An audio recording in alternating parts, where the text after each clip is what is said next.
Roth, Director of Programming for the festival, and please help me in welcoming back to the mic, rapper, actor, filmmaker extraordinaire, Ice-T. What y'all think?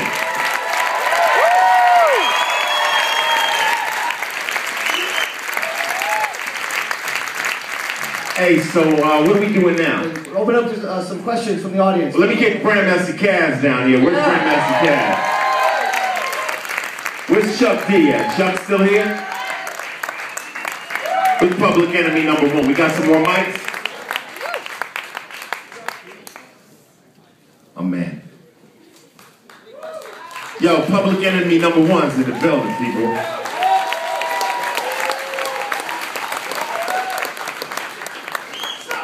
This is Paul, this is everybody's that watched the movie. Before y'all saw it, I was nervous as hell. This is my first time seeing it. Shit was kind of good though, really, you know?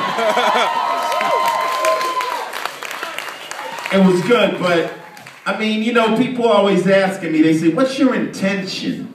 I don't know, I think the intention was what you saw.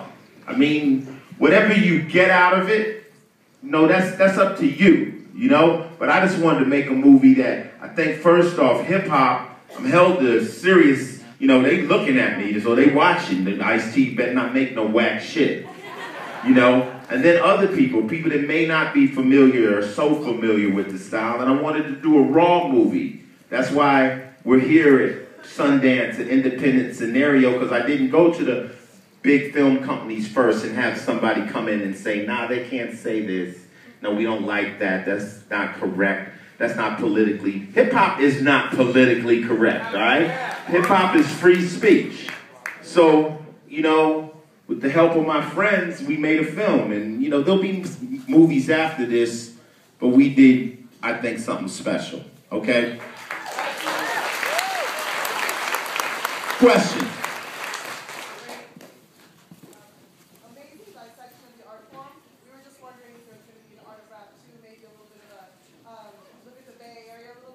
Well, you know, the one thing I knew, that the only thing we couldn't do in this movie was show everybody. You know, we interviewed 54 MCs and realized, you know, there's not that many, you know, Eminem talked for like 5 minutes, but we couldn't stop. I mean, it was so good, you know what I'm saying? So we ran into that problem that it was just, when we started, the rappers started to come in slow. By the end, my phone was full. I had 50 MCs trying to be in the film once we got it started. But these guys were there when it jumped off. And there's the Bay, there's the South, there's Europe. There's a lot more rap, but I had to go to the core. That's where I started, and I messed with the people that were my peers. Question?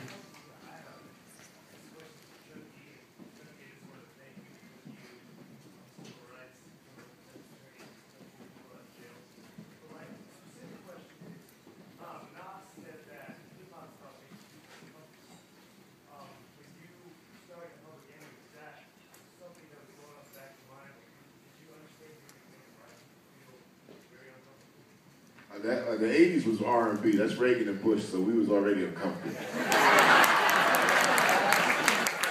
I mean, the name of the group was Public Enemy, all right? That's not your public friend, okay? It shows you right there we're going to be a problem, okay? You hear the name. Question.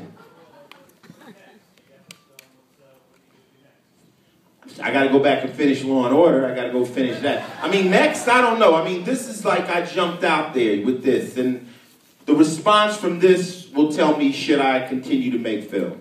You know, I'm not the kind of person that's going to do some shit I'm whack at, okay? So I turn it over. This is my first attempt.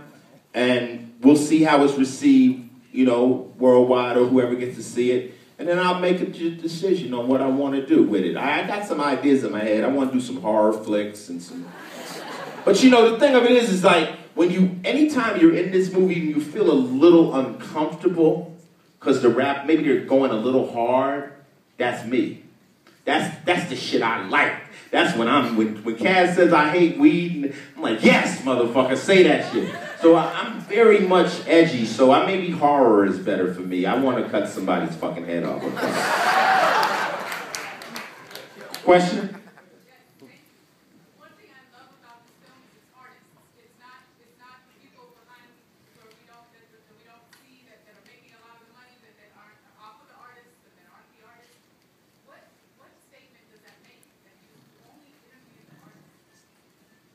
Well, I went to the rappers.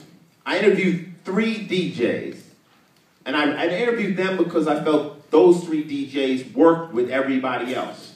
I mean, between Marley Marl, who basically was recorded Rakim, DJ Premier, and Dr. Dre, it's pretty hard to find a producer in between them. So I wanted to ask them what they knew about the artists. But you really just gotta be around a rapper. I mean, you know firsthand, but it's an art form, it's work. I would make records and people would be like, oh, let's go make another album. Like, go shit it out. And I'm like, I'm laboring over this stuff. I'm tearing up papers. This is not easy to do. So it's my way of giving respect back to the artists. Question?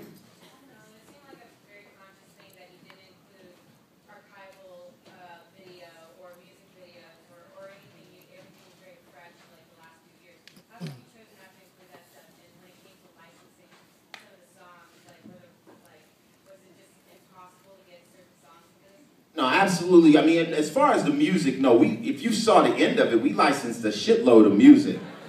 I mean, but no, I just wanted, since this was a movie, I mean, we laid out Andy and Paul. We said we don't want to use any stock footage. We don't want the MCs to say a rap anyone's ever heard. We want to be, when you come into the theater to see this movie, you should be seeing everything, something you've never, ever seen in your life. It's impossible unless you saw it on the art of rap. That was our agenda. That was conscious decision. Yeah, no stock footage. Question? Who's who? Quasi. Oh, that's some run, dude. That's some run. Quasi used to be a guy that used to get everybody cars when the rappers came in. And you know, it was kind of like, he was the hip guy, like Jacob the jeweler was the hip jeweler. So Quasi was like the cat that would show up and be like, yo, what up, Holmes? What's up, my man? I got this car for you, the Rolls, you know? It's only car. He charged the shit out of his stuff. But there's all these guys that follow hip-hop that are very hip and cool. Quasi was the guy with the cars in LA.